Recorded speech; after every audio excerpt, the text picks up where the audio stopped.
Topic News, c'est tout de suite avec Franck Ramarson, directeur de publication du Courrier de Madagascar. Fidèle à notre poste pour Topic News, Franck Ramarson, le directeur de publication de Courrier de Madagascar. Bonjour Franck. Bonjour Pesca et bonjour à tous nos auditeurs de ce matin. À partir donc de ce changement au niveau de l'Union africaine, Franck Ramarson, avec la nomination de Madame Zuma, il y a aussi le discours de Monsieur l'ambassadeur de France à Madagascar.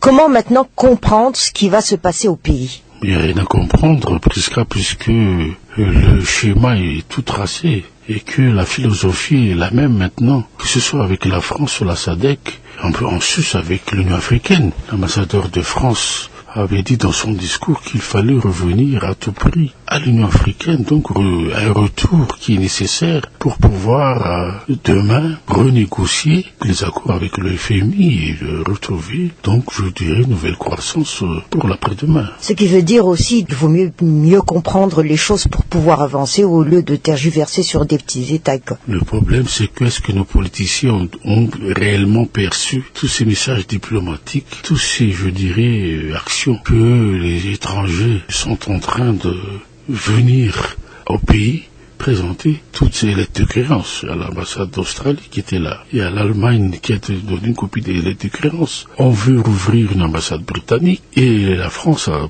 présenté aussi ces lettres de créance. Qu'est-ce que cela veut dire ? Cela veut dire donc qu'il y a ce qu'on appelle un changement donc dans les relations des grands pays avec Madagascar, dont les États-Unis, et que je pense qu'il y a, je dirais, une position commune actuellement entre les États-Unis et la France sur la crise malgache. Tout simplement, il ne faut pas simplement aussi penser que nous sommes reconnus, mais voir les dessous de ces présentations de lettres de créance, de compte fait. C'est nous pousser à aller encore à l'avant pour nous sortir de cette crise. Présenter ces lettres de créance ne veut pas dire une reconnaissance. C'est peut-être là l'abus de langage de certains de nos politiciens et de nos journalistes. Il s'agit simplement que donc il y a un redéploiement de ce que je dirais des pays à Madagascar qui veulent maintenant faire avancer les choses. Et la communauté internationale est consciente, comme l'a dit monsieur l'ambassadeur, que ça ne va pas. Il faut que la situation change. Il y a un consensus donc de toute cette communauté internationale qui dit qu'il faut que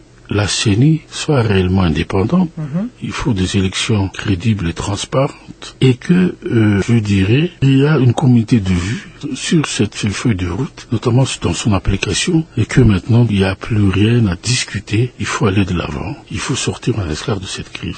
Oui, justement, d'ailleurs, de son discours, il a très bien spécifié que la France soutient la feuille de route, la France souhaite qu'on aille au bout de la logique de la feuille de route, qui est un accord des principales forces politiques. C'est clair. Mais c'est pas clair pour les autres. C'est-à-dire qu'il y a ceux qui veulent discuter de l'article 20, comme la mouvance Razuel. Mais maintenant, avec ce discours, je pense qu'on a inversé les rôles par rapport à ce qui s'est passé auparavant. On a dit qu'il était verbalement dans le blocage. Maintenant, je pense que c'est Razuel le blocage, puisque qu'est-ce qu'il veut ? On veut des élections qui sont transparentes, acceptées par tous. Donc cela voudra dire qu'il faut donc une bonne organisation. Il faut encore une bonne dose d'indépendance pour la CENI. Ça voudrait dire qu'il y a aussi un nombre de consensus de la communauté internationale qui dit que les élections doivent se tenir en mi-juin 2013. Il n'y a que la mouvance Razuel, il n'y a que ses partisans qui veulent une élection à la fin de l'année. Ça veut dire qu'il n'est pas au diapason donc de la feuille de route, puisque c'est à la CENI et à la communauté internationale de définir, je dirais, c'est inscrit dans la feuille de route, le calendrier électoral. Que maintenant, la leçon a été bien enregistrée, en fin de compte. La messe a été déjà dite la veille, puisqu'il y a eu un déblocage de fonds de la part de l'Union européenne. Il y a eu 50 millions d'euros sur les 100 millions qu'ils ont promis, et puis les 2 millions d'euros pour les élections. Cela voudrait dire que si ces sommes ont été débloquées, c'est parce qu'ils sont donc d'accord et que Madagascar a donné donc des signes, des annonces que les élections auront lieu au mois de mai-juin 2013. Que voulait-on ? Et ça, c'était lors de la visite du Premier ministre d'après, donc ce que l'on sait. Mais on ne comprend pas alors pourquoi cette insistance, cette persistance, donc c'est certains experts nationaux, de vouloir à tout prix dire que on peut faire des élections législatives à la fin de l'année. Donc ça voudrait dire que quelque part, il y a toujours, même à ce niveau-là, un mercenariat qui dit que quand le pouvoir dit quelque chose, en payant quelques personnes, on va pouvoir transformer les choses. Mais ce n'est pas comme ça. C'est pas parce que les maquis ont gagné la Coupe d'Afrique que le président de la transition se permet de faire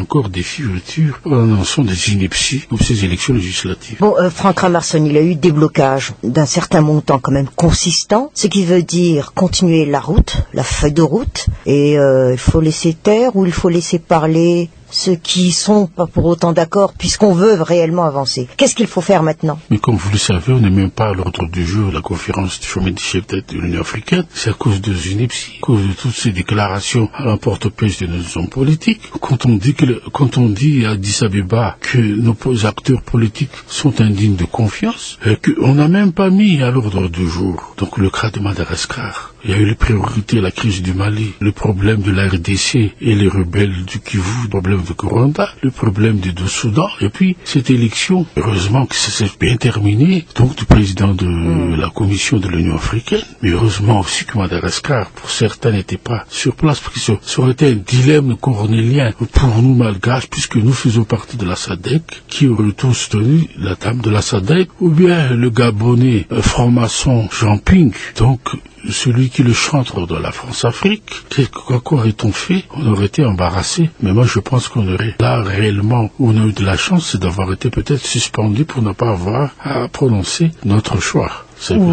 Ou nager dans des eaux troubles. Les Malgaches ne savent pas nager dans des eaux troubles dans les conférences internationales. Franck Ramarson, autre point également, c'est toujours par rapport à notre situation politique. Si l'on veut alors continuer notre élan pour une sortie de crise, qu'est-ce qu'il faut faire au niveau du gouvernement, au niveau... Là, il y a eu peut-être une évolution, peut-être que sur le plan politique, même si on dit que la feuille de route est mauvaise, elle n'est pas morte, mais c'est son application qui fait défaut. Là, il faut voir quand même que le président de la transition a eu son jouet. Qu'est-ce que ça veut dire? Ça veut dire que le Parlement a voté toutes ces lois, qui fait que il faut faire ces lois donc qui favorisent qu'il y aura des élections.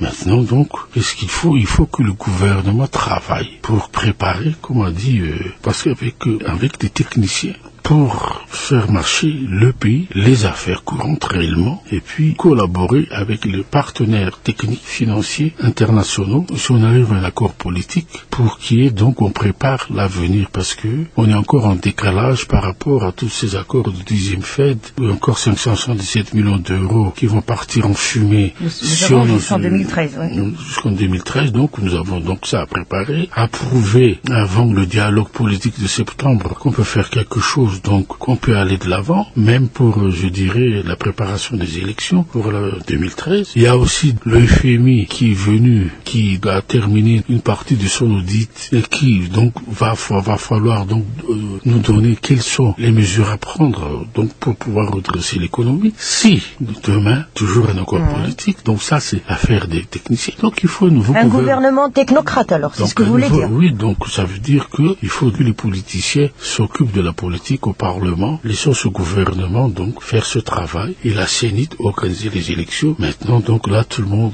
peut en toute sérénité faire évoluer les choses dans le bon sens et appliquer cette feuille de route. Ça c'est l'affaire des politiques maintenant. On pourrait faire on garde ce cap de la feuille de route. Dites Franck Ramarson, si j'ai bien compris, si nous avons bien suivi vos dires, cela veut dire qu'il est souhaitable d'avoir un gouvernement de techniciens, la politique aux politiciens, mais en fin de compte les lois sont déjà votées au niveau du Parlement, alors à quoi ils vont servir? De toute manière, c'est un jouet pour eux, le Parlement. Donc laissons-les se débattre des autres textes, mais tout ce qui se passe pour les affaires courantes, laissons un gouvernement de technocrates le faire. Et ça confirme bien ce que dit la France qui souhaite aller jusqu'au bout de la logique, de la feuille de route, qui est un accord des principales forces politiques. Alors, espérons que nous allons sortir de notre crise, mais nous, maintenant, par rapport à l'Union africaine en soi... Espérons donc que M. Fransman a bien défendu le dossier de Madagascar, quelque part, parce que jusqu'à présent, le dossier Madagascar n'est pas au menu de cette réunion du chef d'État. si, puisque le ministère étranger n'est pas sur place, il y a peut-être une petite délégation encore qui fait du lobbying de la présidence. On se demande qu'est-ce qu'elle fait là-bas. Mais en tout cas, de la présence de Madagascar fait défaut dans cette conférence et que ce n'est pas une bonne chose pour l'image du pays. C'est-à-dire, soyons bons élèves et restons bien tranquilles. Ça veut tout simplement dire, encore une fois, que l'Union africaine, tout comme la communauté internationale, en a assez de cette tergiversation de nos acteurs politiques et qui fait que, à l'unanimité, toute cette communauté internationale se pose la question, est-ce qu'il a de bons dirigeants, Madagascar? À très bientôt, Franck.